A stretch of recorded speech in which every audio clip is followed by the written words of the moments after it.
congratulations for the 11th anniversary of Phil Global Sir Birds Ranis. Nakaka-amaze po yung mga presentation kanina, yung mga program nyo for study and live abroad.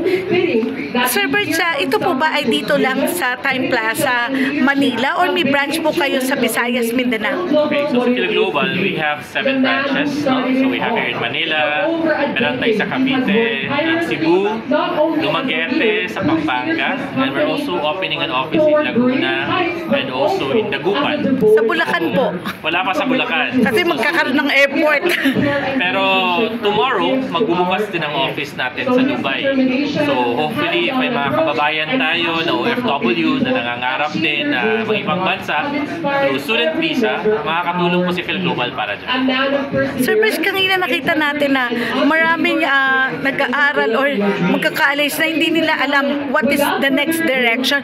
Paano nyo po ma-encourage na yung sa inyo is all in package na from the study to work to have the security?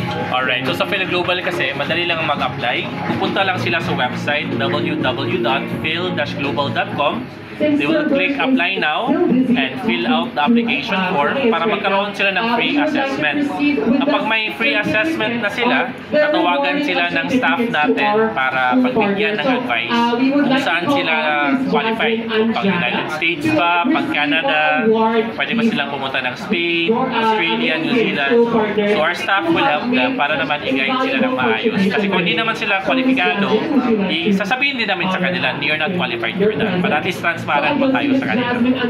Thank you so much. Again, congratulations for your 11th anniversary of Phil Global. Thank you so much. One step closer, make that life-changing choice with Phil Global. Thank you. Thank you.